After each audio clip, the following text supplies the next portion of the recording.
le 25 juin 2021, sortait ma première vidéo YouTube. C'était le projet pilote de ma chaîne, un court reportage amateur sur Saint-Gilles, un village de Lotbinière que j'affectionne tout particulièrement. Cela dit, après 200 vidéos et 5 années sur le terrain, il était temps de redonner à Saint-Gilles son dû et de célébrer ce 5e anniversaire en grande pompe avec un remake à la hauteur de mon village de cœur.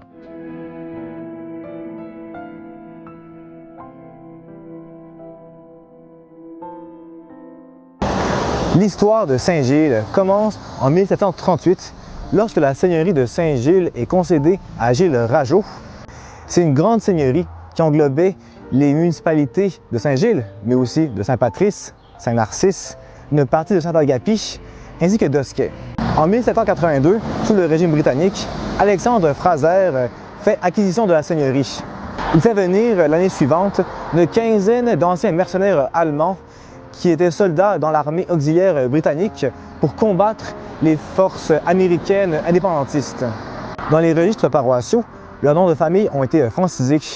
Par exemple, les Guérard vont devenir les Guérard ou Gérard et les Koch des Koch. C'est pourquoi il y a des Gillois qui peuvent avoir des racines allemandes sans même le savoir. Bien que le régime seigneurial fut aboli en théorie en 1854 et que Saint-Gilles soit devenu une municipalité à partir de 1855, il se peut que les plus anciens résidents de Saint-Gilles se souviennent de Madame Ross, la dernière seigneuresse des lieux et dernière propriétaire de la seigneurie. Mais là, je m'égare un petit peu, car ce qu'il faut retenir, c'est que Saint-Gilles fut fondé officiellement en 1828 lors de son érection canonique. Par ce fait, Saint-Gilles est une des plus vieilles paroisses de Lotbinière et en conséquent, on retrouve un patrimoine bâti de très grande qualité. Par exemple, sur la route 269 en direction de Saint-Gilles, vous pouvez passer devant une grange étable construite en 1920 d'un état d'authenticité exceptionnel. Également, tout juste avant l'entrée du village sur votre gauche, vous pouvez apercevoir un silo à grains en madrier de pin construit entre 1890 et 1940 d'une valeur exceptionnelle. Au cœur du village, derrière moi, se dresse l'église de Saint-Gilles, construite par David Ouellet entre 1882 et 1883. À droite, c'est le presbytère qui date de 1914 et qui a été repeint dans les dernières années. Et derrière l'église, c'est le cimetière paroissial où on retrouve les pierres tombales des familles souches du village, telles que les Montminy, les Aubert, les Delage, les Bélan, les Hamel, sans oublier les Demers, ainsi que des membres de ma famille du côté de ma grand-mère paternelle. Au bout du cimetière, il y a un calvaire. Ensuite, sur la rue principale, il y a de belles maisons ancestrales et patrimoniales, comme celle-ci derrière moi, une maison de 1904 de style vernaculaire américain qui a abrité autrefois l'hôtel et le magasin général de Nazaire Demers et plus tard, dans les années 40, une caisse populaire. Non loin de là, on a une des plus vieilles maisons de Saint-Gilles, construite en 1850 de style vernaculaire américain également. On a aussi cette maison villageoise vernaculaire américaine de 1886 avec à l'arrière des dépendances de boulangerie qui datent des années 1920. Ce cottage vernaculaire américain construit en 1900 et à sa droite, une maison de 1858 qui abritait autrefois l'ancienne école du village.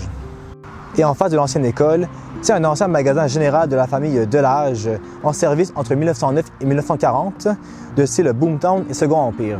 Et parlons de Second Empire, au coin de la rue Demers, il y a cette maison au toit mansard d'influence Second Empire, construite entre 1880 et 1920. Voici une des plus remarquables maisons de Saint-Gilles. Il s'agit de la maison du notaire, greffier et commissaire Alexis Côté, qui abritait également la cour des commissaires qui rendait jugement aux causes et réclamations des habitants. C'est une belle maison de style Second Empire, au toit mansardé, construite en 1879. Et il y a encore quelques années, elle surplombait un vaste terrain, mais récemment, un gros bloc à appartements multilogements a été construit juste en face, sur le bord du terrain, et ça affecte beaucoup la valeur visuelle de la maison. De plus, la maison du notaire n'est pas protégée.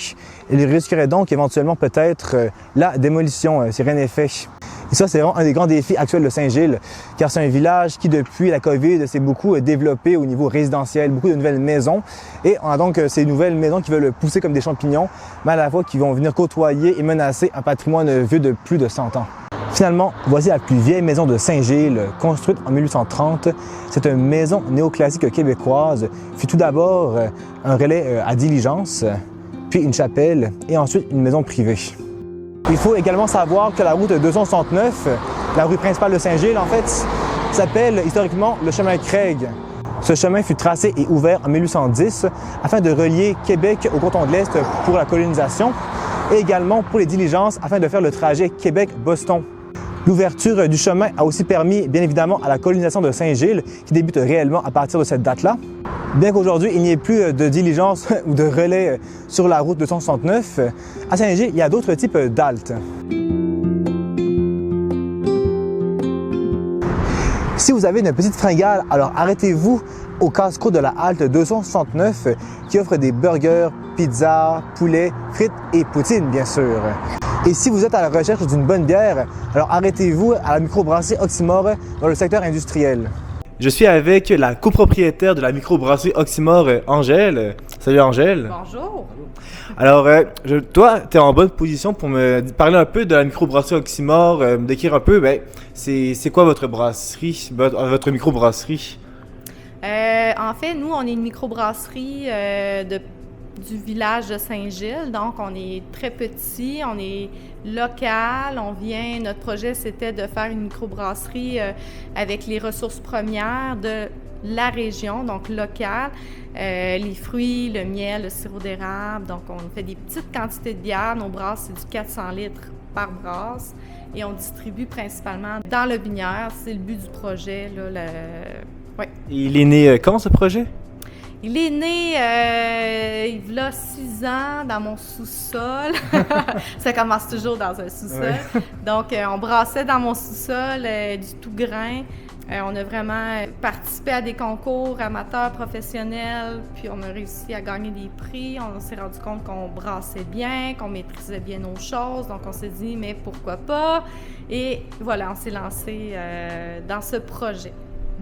Intéressant. Et qu'est-ce qui vous démarque en fait de la concurrence des autres microbrasseries du Québec, vu qu'on sait qu'il y en a beaucoup des microbrasseries au Québec? En fait, quand tu es un touriste puis tu décides de venir visiter Lotbinière, tu t'attends à goûter Lotbinière. Donc, c'est un peu ça. On a nos saveurs à nous, donc nos champignons, notre miel, notre sirop d'érable, nos fruits, notre malt, notre houblon le plus possible et c'est brassé par les gens d'ici. Donc, c'est ce qui fait que c'est un attrait touristique de la région. C'est les saveurs de Lotbinière. Est-ce que vous proposez des visites industrielles, comme je vois que vous avez des cuves? Est-ce que vous offrez des visites ou peut-être pas vraiment?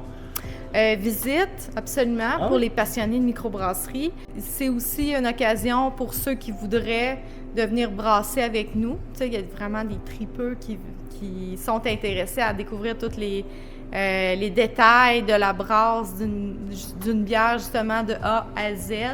C'est possible. C'est sûr que c'est un sujet qui nous fait passion, donc on peut jaser avec le monde longtemps sur ce sujet-là. Ok, mais c'est super pertinent et ça veut dire après la visite, des fois il y aura peut-être une dégustation. C'est quoi votre meilleur vendeur, votre meilleur produit que vous vendez, le plus populaire? Notre meilleur vendeur, c'est la blanche orange coriandre. On a gagné un prix quand même au Canadian Brewing Award, médaille d'argent, avec cette bière-là. Sinon, je vous dirais le top 3, blanche, rousse irlandaise et notre IPA Nouvelle-Angleterre, qui est quand même très populaire. Donc, si vous passez à Saint-Gilles ou dans Lotbinière, vous avez une petite soif, vous pouvez passer ici à Oxymore pour prendre une bière et pourquoi pas saluer Angèle si elle est là. Absolument. Donc, merci Angèle pour cette courte entrevue. Si vous êtes à la recherche de fruits et légumes frais et locaux, alors passez au kiosque des Grands Jardins pour vous les procurer. Cependant, le kiosque ouvre seulement à partir du 19 juin, mais en attendant, en mai, vous pouvez faire de l'autocueillette de tulipes et la crèmerie est ouverte dès le mois de mai également. Mais après toutes ces calories d'ingérer, il faudrait penser à les dépenser.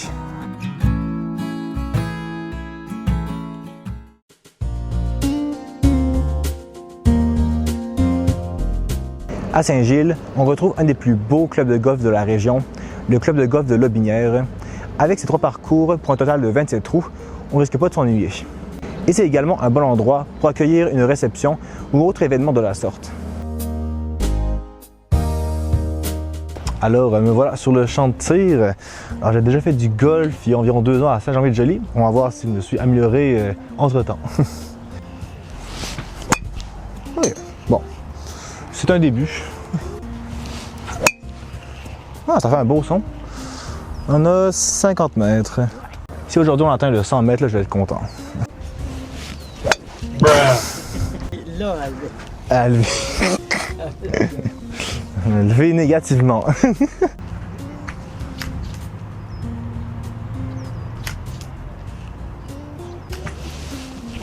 Nice shot! Wow. Oh, let's go, ça c'est un bon coup. Lorraine Turcotte, Oh! Grégoire et Mathieu. Yo, let's go! Je crois que j'atteins 125 mètres. Wow! Ah, ça, wow! Ça m'a scié les oreilles, ce coup. Denis Bélanger et Cécile Roy. Hein? Nice shot! Eh, c'est elle? Denis O'Neill, Gilles. Je pense qu'on atteint 150 mètres. Ada, c'est la meilleure, ça c'est sûr.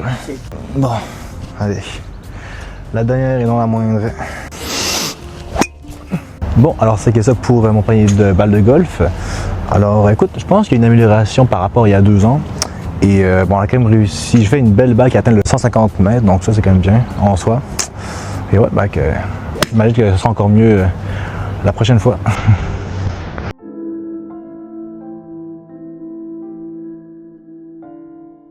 Saint-Gilles est un village que j'affectionne tout particulièrement, d'autant plus qu'on a une terre à bois et un chalet familial ici en ces terres. J'ai donc passé de nombreux étés depuis que je suis tout petit jusqu'à aujourd'hui.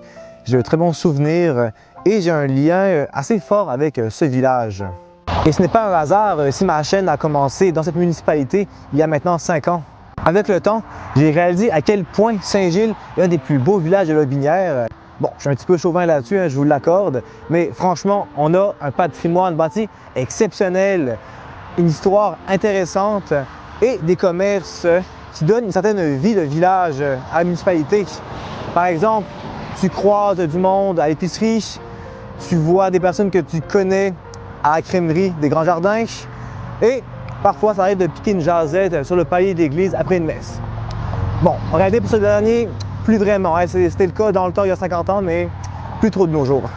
Mais en tout cas, c'est pour toutes ces raisons que je tenais à faire un remake de Saint-Gilles aujourd'hui pour célébrer en grande pompe les 5 ans de la chaîne. Toutes les sources que j'ai utilisées pour la vidéo sont dans la description, alors vous pouvez aller voir si ça vous tente. Et sinon, je vous laisse avec le mot de la fin, avec le Veg du passé. Merci de votre écoute. Si l'émission vous a plu, n'oubliez pas de vous abonner, mettre la cloche, mettre un j'aime et de partager la vidéo sur les réseaux sociaux. C'était Veg et à la prochaine pour un nouvel épisode.